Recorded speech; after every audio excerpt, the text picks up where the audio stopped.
안녕, 민규쌤입니다. 15차시 다원적인 사회를 운영하다 들어갈 거고요. 이번 영상, 다음 영상까지 하면 고려시대가 끝날 것 같습니다. 사전에 미리 예고합니다. 선생님 목소리가 깔끔하지 않을 수 있습니다. 조금 양해를 바래요. 자, 15차시 들어가기 전에 이전 차시 진단평가부터 확인하도록 하죠. 1번, 원나라가 일본 원정을 준비해낸 이유로 고려에 설치했던 기구 뭡니까? 정, 동, 행성이었죠. 동쪽을 정벌하러 가기 위하여 설치한 기구였습니다.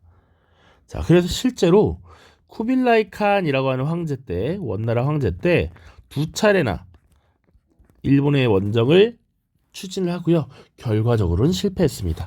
그러면 이 기구는 마땅히 사라져야 하는데 끝까지 남아 있었다고. 그래서 고려에 내정 간섭을 했는데 특히 정동행성 산하에 이문소라고 하는 기구가 특히 고려를 귀찮게 했다. 자, 그리고 고려가 반원 자주 정책을 추진하려고 여러 차례 시도를 했는데 이 기씨 일족을 비롯한 친원 세력들이 이 정동행성 이문소를 활용해서 계속 방해했다까지 기억하시면 됩니다. 2번, 공민왕은 승려 신돈을 등용하여 전민 변정도감이라는 것을 설치해서 권문세족의 불법 행위를 고치려고 하였죠. 자, 여기서 전민, 전 땅이고 민 백성이었어. 땅과 백성을 바르게 변화시키는 기구였다라는 것. 그러나 신돈이 제거되고 공민왕이 시해되면서 이런 개혁은 결국 실패로 돌아가게 되었다라는 거 보시면 되겠습니다. 자, 이번 시간에 학습 목표 볼게요. 고려의 신분 구조와 가족 제도를 통해서 고려 사회의 특징을 설명할 수 있다. 그래서 이 신분 구조나 가족 제도가 그 이전 시기인 신라와 어떻게 다른가? 그리고 그 이후 시기인 조선과 어떻게 다른가? 이렇게 살펴보는 내용이다라고 보시면 되겠습니다.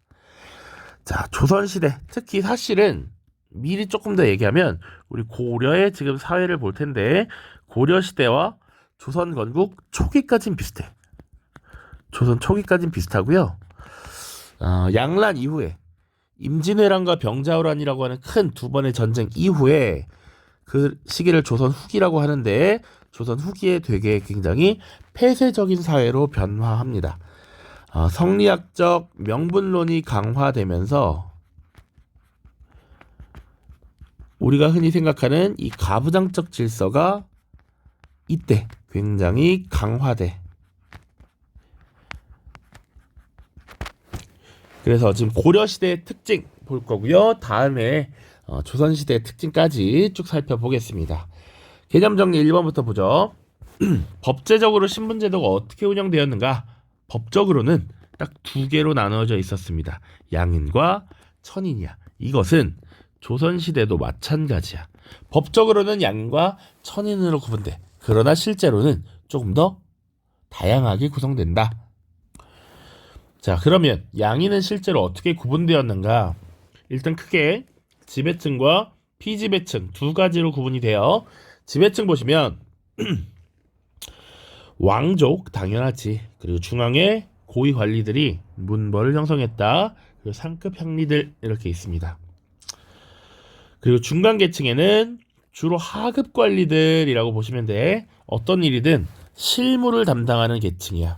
그래서 서리, 남반, 하급 향리, 하급 장교 이런 사람들인데 그 내용을 좀 더 자세하게 보자고.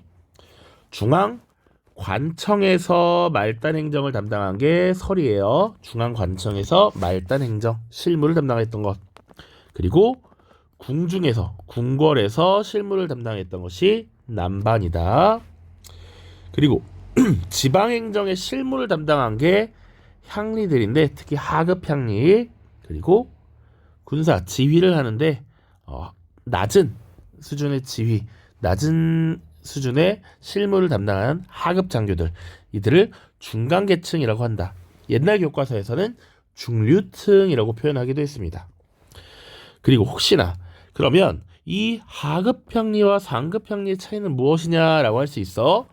향리들은 지방에서 주요 실무를 담당했던 사람들인데 한 명씩 있지 않았을 거라고. 여러 명씩 있었고 각각 맡은 역할이 조금씩 달랐을 겁니다. 그 중에서도 향리들도 등급을 정했는데 그 중에 향리들의 대장을 호장 그리고 부호장 이런 것들을 두었어요.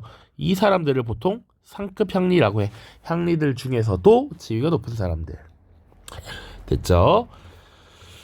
자, 피지배층 보시면 대부분이 농민이었다. 근데 이 농민들을 백정이라고 불렀다. 위에도 체크해두고 백정 이거 중요해. 밑에 보면 정, 국가의 직역을 가진 사람들 정이라고 표현했습니다. 그러니까 국가의 자신의 직책에 따른 역할을 수행하고 토지를 받는 사람들, 그래서 정호라고 했어. 그런데 이런 정을 가지고 있지 않은 사람이야. 국가에 의해서 부여받은 역할이 없는 사람들, 흰 백자, 정이 없다, 하얗다라고 해서 백정이라고 불러. 이들은 기본적으로 한자 몰라도 되고 기본적으로 전세, 공납, 역의 기본적인 부담을 갖고 있었다. 전세, 토지에 대한 거고요. 공납은 특산물입니다. 그 지역에서 나는 토산물이라고 표현하기도 해. 역은 주로 몸으로 때우는 것을 말하는데 군역, 군대 가는 거 남자들, 그리고 요역, 노동력을 제공해서 공사에 동원되는 것, 이런 것들을 의미합니다. 보통 이 농민들이 이런 전세, 공납, 역을 부담했다. 상인들, 수공업자들, 그리고 향, 부곡소의 특수지역의 주민들도 피지배층에 속하죠. 자, 그 다음 천인 보시면 자, 대부분이 뭐였다? 노비였다, 노비. 그래서 노비들은 재산으로 취급됐어. 그러다 보니 일종의 물건이란 말이야. 당연히 거래가 가능합니다. 매매가 되고요. 부모와 자식 간의 상속도 되고요. 남에게 넘겨주는 증여도 됩니다. 자, 그리고 이들은 인간으로 대접받지 않았어. 물건이었기 때문에 당연히 역의 의미 없었고요. 공노비와 산노비로 구분이 됩니다. 공노비는 관청에서 근무하는 노비, 산노비는 개인이 가지고 있는 노비인데, 여기 빠져있지만 하나, 공노비, 관청에 속한 노비도 두 가지로 분류를 합니다. 관청 안에 들어와서 자신의 역할을 다하는 입역 노비라고 하는 것이 있고, 그리고 관청 밖에 살면서 일정 금액의 부담만 내면 개인이 생활을 할 수 있는 외거노비가 있었어. 그 외거노비들이 바치는 것을 신공이라고 했습니다. 일종의 내가 노비로서 부담하는 부담금을 내면 개인의 생활도 할 수 있었고, 일종의 결혼도 할 수 있었고, 자식도 갖고 있을 수 있었고, 집, 재산도 가질 수 있었어. 그것이 외거노비의 특징이었다. 뒤에 이제 산노비도 나와 있는데 집에서 데리고 있는 노비들을 솔거노비라고 하고요. 외거노비는 집 밖에 살면서 이 외거노비들도 마찬가지로 주인에게 신공을 납부하면 어느 정도 개인적 삶의 자유를 누릴 수 있었다. 그 정도 보시면 되겠습니다. 두 번째, 자, 유동성이라고 돼 있어. 유동성이 뭐야? 유동성, 변동할 수 있다. 변동 가능하다. 변동 가능, 오케이라는 얘기야. 그러면 그 전에 어땠다? 신라는 어땠다? 신라는 물음표였다라는 것이지. 바로 나와 있습니다. 1번 고려 신분제의 특징. 신라의 골품제보다 훨씬 개방적인 신분제 사회였다라는 거야. 개방적이라는 건 변동이 가능했다. 신라는 내 신분이 골품제에 의해서 육두품이야. 그러면 내가 할 수 없는 게 너무 많았어. 그러니까 신라의 골품제는 특히 어떤 모습을 갖고 있었냐면 생활 양식까지 제한을 했지. 내가 육두품이면 집에 방 크기는 몇 개, 방 개수는 몇 개, 이런 식으로 제한이 됐는데 그런 것들이 많이 없어졌다라는 것이죠. 그리고 법적으로는 피지배층, 일반 백정들도 시험을 봐서 중간 관리가 될 수 있었다라는 거야. 백정은 법제상 과거응시가 가능했다. 그치? 자, 두 번째, 그리고 정호층의 신분 상승이라고 되어 있는데 이 정호층의 개념, 자, 수조지를 받고, 수조지 기억나? 수조지? 무슨 땅이라고 했다? 수조지. 여기 조세를 수취할 수 있는 땅. 할 수 있는 땅. 토지. 이렇게 쓰면 되겠지? 그래서 수조지입니다. 생산물의 일부를 세금으로 받도록 하는 거였잖아. 그지? 자, 그래서 수조지를 받고 직역을 담당한 계층이다. 조금 더 나가면 우리 전시과에서 과전이라고 하는 토지를 지급받은 계층을 정호층이라고 합니다. 그래서 대표적인 계층이 향리, 하급장교, 기인 같은 사람들이 있었다. 기인은 뭐였지? 기인?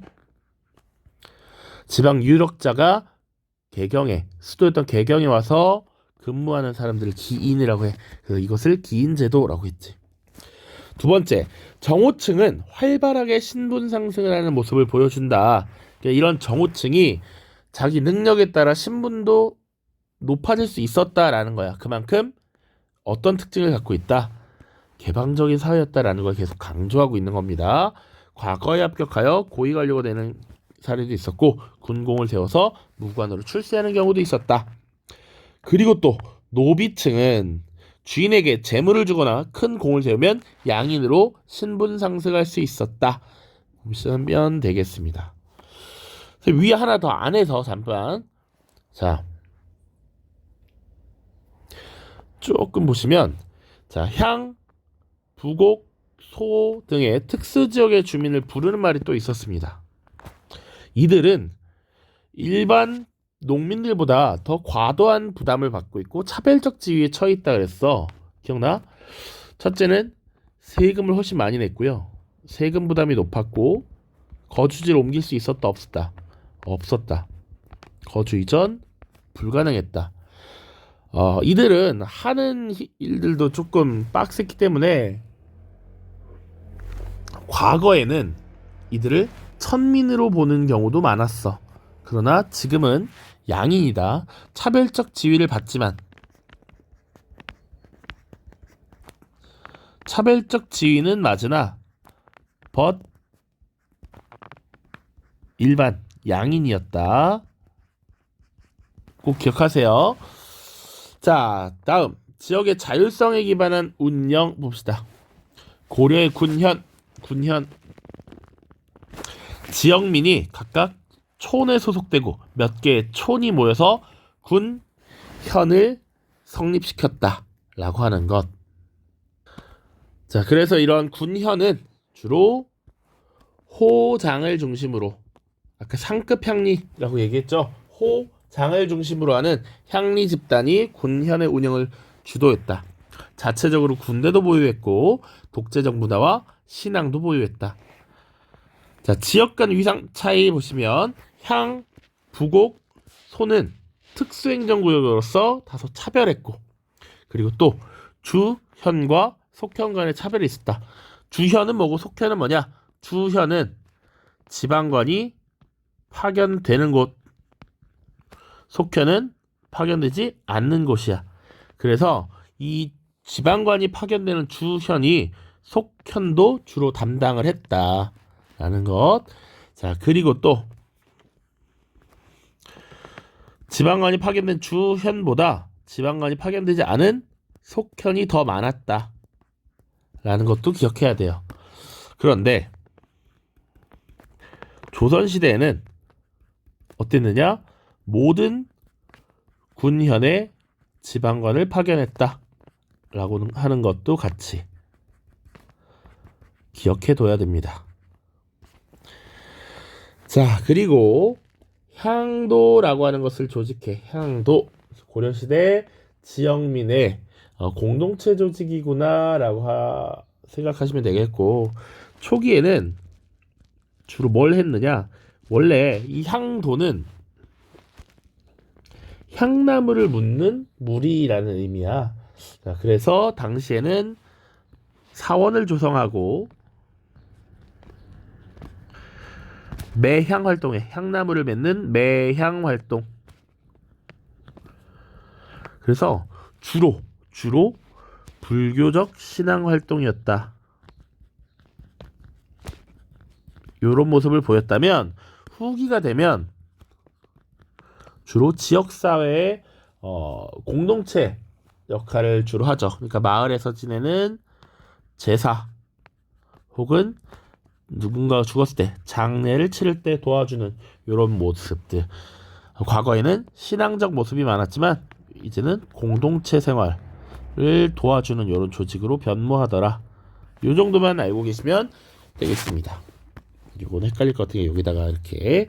자, 그리고 은근히 이 부분이 중요해. 수평적인 가족관계. 어느 시대와 구분하는 거냐면 바로 조선 후기와 많이 구분한다. 자, 여성의 지위가 상대적으로 높았다라는 거야. 결론은 상대적으로 높았다.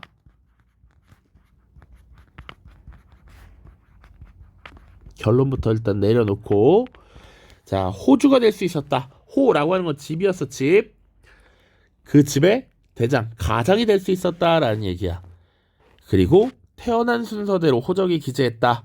그러면 조선 후기에 가부장적 질서가 강화되면 어떻게 됐다? 딸은 기재하지 않거나 따로 기재했다. 여성의 이혼 및 재혼이 가능했다. 조선 후기에는 이런 것들, 이혼이나 재혼 이런 거를 되게 죄악시 여겼다. 그 구분. 사위의 처가살이가 일반적인 형태였다라는 거. 지금은 친형제라고 해서 지금도 그렇지만 여자가 시집 간다 이렇게 표현하지. 그게 조선 후기 이후에나 나타났던 것이다. 자, 그리고 가족과 친족 관계에서 부계와 모계의 권리가 그리고 그 의무가 동등했다라는 거야. 상피제 적용 범위도 동등했고 어머니 쪽과 관련된 음서가 가능했다. 이것도 중요해. 상피제라고 하는 건 일정한 범위 내의 친족이 동일한 관청에서 함께 근무하지 못하게 한 제도야. 요즘도 이런 것들이 많이 이루어지죠. 이해관계가 엮여있으면 곤란하니까 보통 상피제를 많이 적용을 하는데 남자 쪽 집안이건 여자 쪽 집안이건 관계없이 동등하게 적용했다라고 하는 것이고, 음서라고 하는 건 뭐였어? 5품 이상 고위관료 자제들, 자식들은 프리패스하는 거였지. 과거 시험을 보지 않고도 관직에 등용할 수 있는 제도였는데 그 범위가 단순히 자식, 손자 뿐만이 아니었어. 사위, 조카, 동생까지였거든. 그런데 여기서 손자는 친손자만 된다, 외손자도 된다. 당연히 어머니 쪽이 되니까 외손자도 된다, 외손도 되고. 사위 당연히 보다 많아지. 사위, 우리 딸내미 저거니까. 동생도 뭐 사촌 동생도 외가 쪽도 된다라고 보시면 되고, 여기 외조카 당연히 된다라는 거야. 어머니 쪽과 관련된 음서가 가능했다. 자력 1, 2번 보고 마무리하죠. 다음 자료를 보고 빈칸에 들어갈 알맞은 말을 써보자. 아집도 대련이라고 돼 있어. 고려의 지배층이 여가를 즐기는 모습과 함께 그 옆에서 시중을 두는 노비의 모습을 살펴볼 수 있다. 사노비는 주인집에서 같이 사는, 주인이 거느리고 사는 솔거노비와 주인과 떨어져서 신공이라고 하는 것을 바치면서 사는 외거노비로 구분되었다. 이 외거노비는 신공을 바치면 결혼이든 재산 축적이든 어느 정도 개인적인 삶이 보장되었다 라고 하는 것이 특징입니다. 2번 다음 자료를 보고 고려의 신분을 정리해보자. 법제적으로는 양인과 천인으로 구분되었는데 실제로는 더 자세히 4개의 계층으로 구분이 되었다. 자, 고려시대에는 수조지를 받고 직역을 담당한 정호층을 통해 양인 내부의 계층 이동이 활발하게 일어났다. 향리나 하급장교, 기인 등으로 구성되었다. 주로 사실은 여기가 정호층이라고 보면 돼. 사실 지배층까지도 여기까지는 다 어느 정도 수조지를 받고 직역을 담당하는 것이지. 이 정호층 내부에서 신분 상승이 많이 이루어졌다라는 거죠. 물론 왕족 빼고라도 봐도 무방해. 그냥 수조지를 받고 직역을 담당하면 모두 정호책이다. 그런데 능력에 따라 신분 상승이 활발하게 이루어졌다. 이 정도로 생각하면 되겠습니다. 고생 많았습니다. 다음 영상에서 만나요.